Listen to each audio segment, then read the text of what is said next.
So I bought these chess pieces that are the same use in the Sinequefield Cup in 2013 and 2014. And why did I buy them? Because I love to watch the games of that tournament, of those tournaments. There are two tournaments with the same pieces which were used and played by Carlsen, Aronian, Kamsky, Nakamura, etc. I also analyzed the games and made a printout because I like to watch the games on a real board, not on the screen. And I will start to show you this game. It's a little long. It's Aronian Levon against Kamsky Gata, the fourth Sinequefield Cup in 2013. It was played in September 14, and this was round 5, okay? Aronian is white and plays d4, and Kamsky plays f5.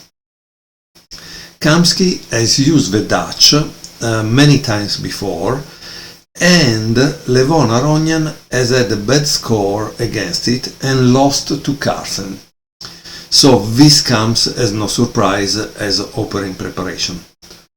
c4, knight f6, knight c3, d6, knight f3, g6. And then here you have this move that is interesting because it's bishop f4. This line fared very poorly against Carlsen, so it's strange that he continued with the same move, but maybe he prepared something, who knows.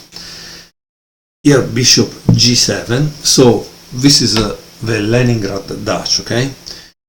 e3, castle, bishop e2, knight c6, and now there is bishop g3.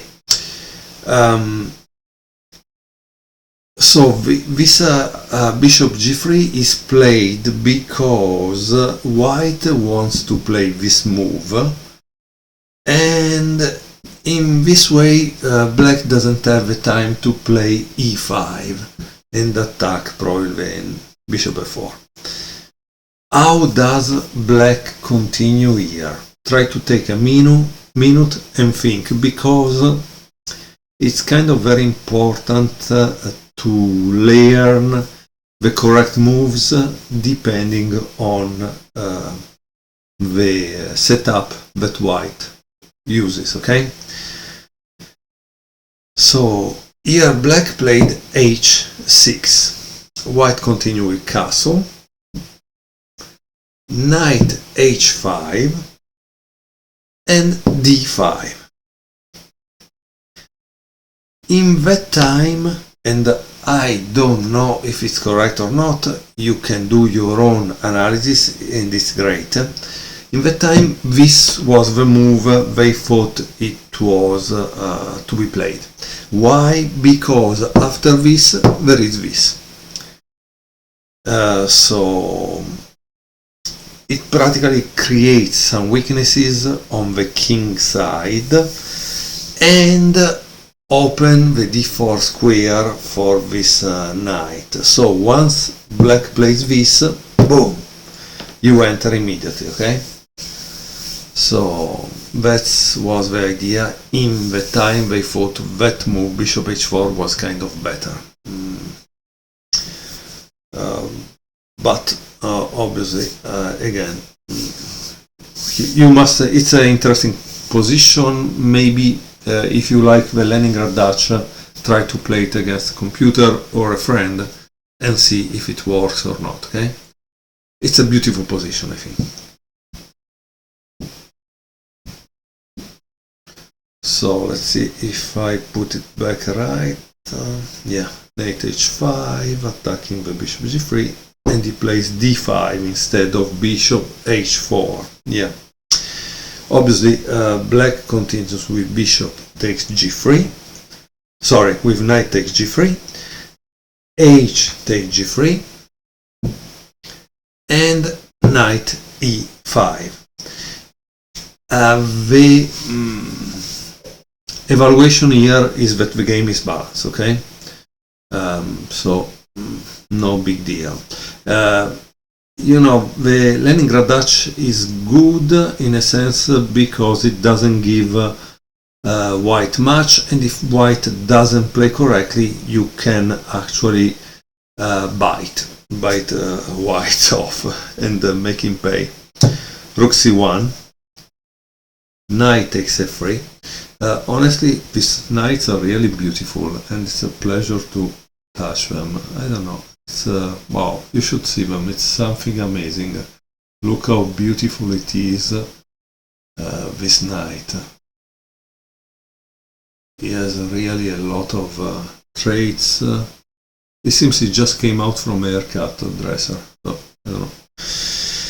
Okay, knight takes f3, check. Bishop takes f3. e5. This is the thematic push that you want to achieve in the Leningrad Dutch, okay? D takes e6. And here black played a very interesting move. He didn't take back right away. He played c6. And why? Because probably he wants to control d5.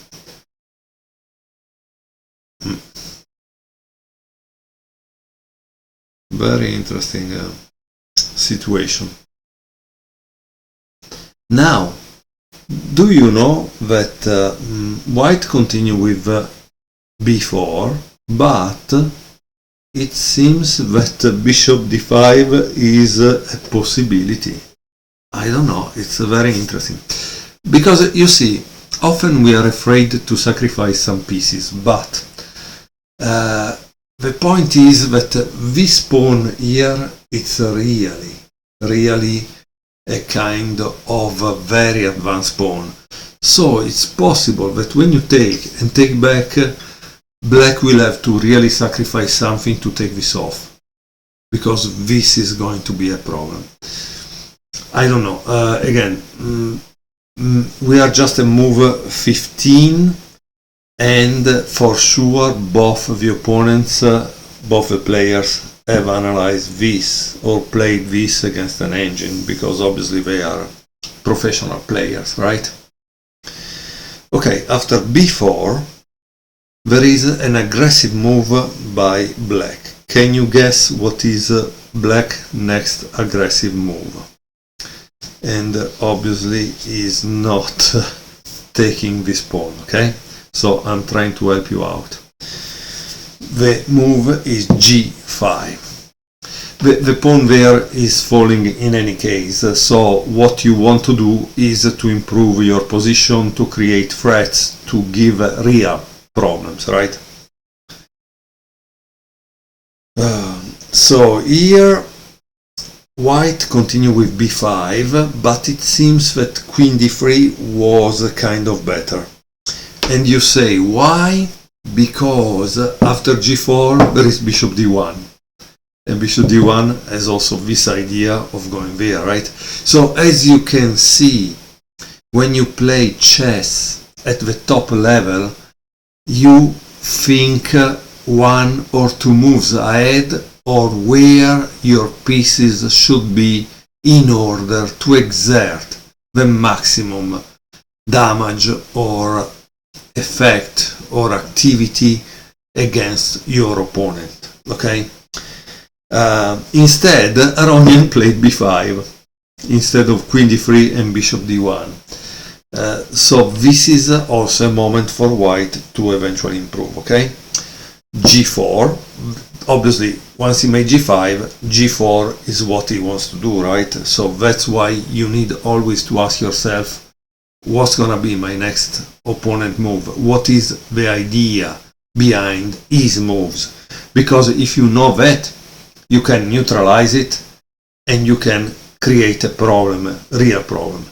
If you don't know that and you don't neutralize it, you're going to pay.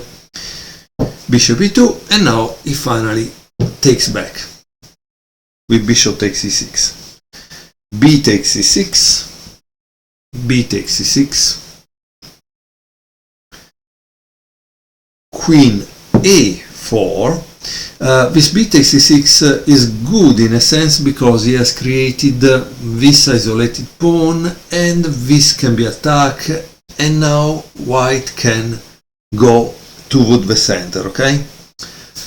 c5, bishop d3, and bishop e5. White structural advantage is significant, but black has a strong bishop on e5 and is about to push h5 followed by h4. So here you see black's plan, okay? Obviously, now let's see how Aronian is able to thwart that plan. Knight e2, bishop d7, queen d1, h5, bishop c2. Now you see all this move that could have been avoided if white had played queen d3, bishop d1, and boom, black is back in black's territory. Very, very dangerous, right? Queen e8, knight f4, bishop c6, take control of a long diagonal, rook e1, creating an escape route for this king, rook d8,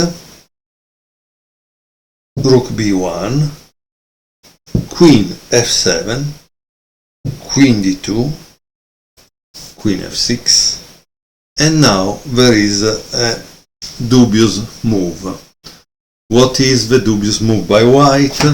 It's knight takes h5.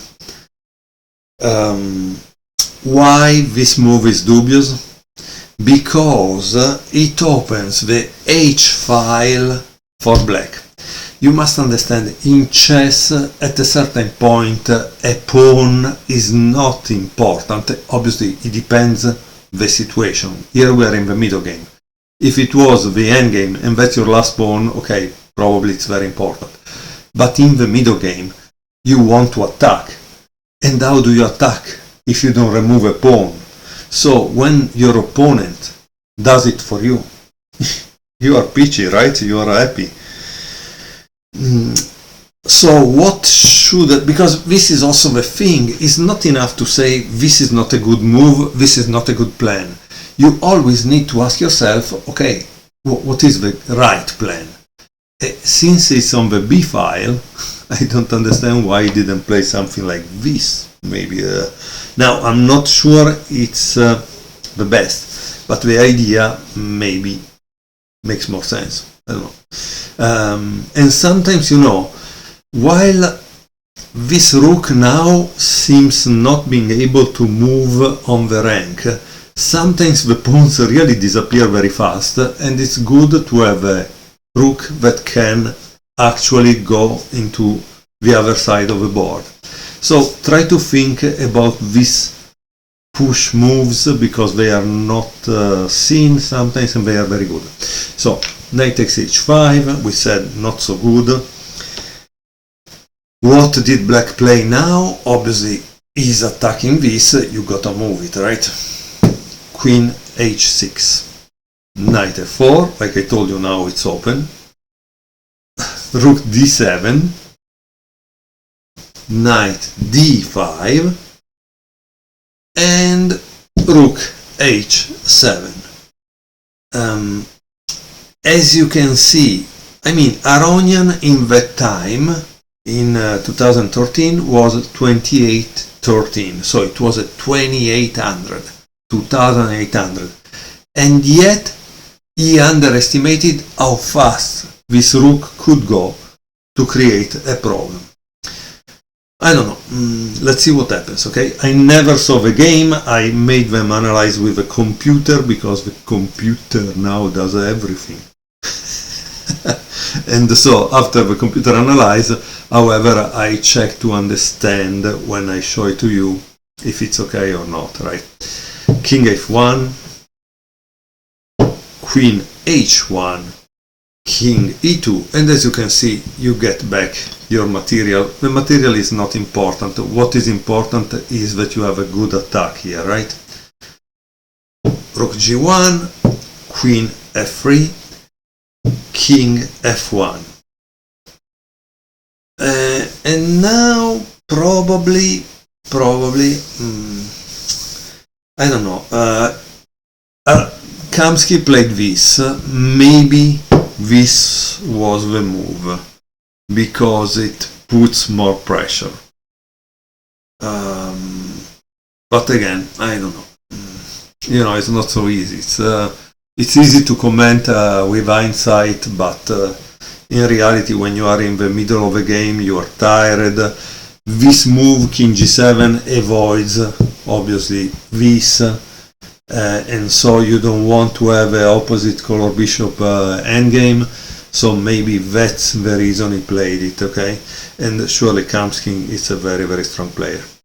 But the problem is now white played this, and with a queen trade, clearly black has lost his edge, right?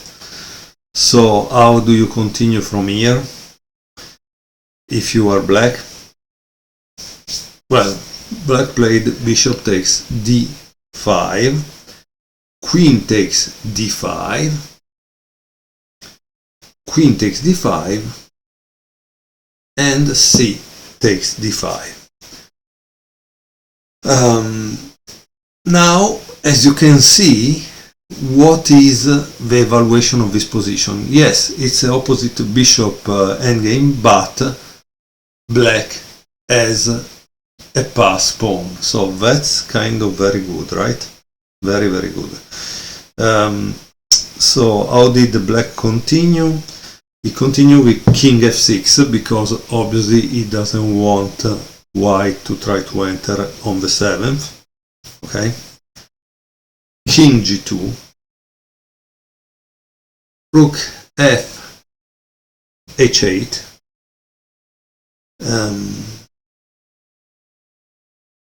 maybe he could have played c4, okay, maybe he could have played c4, Rook h1, takes,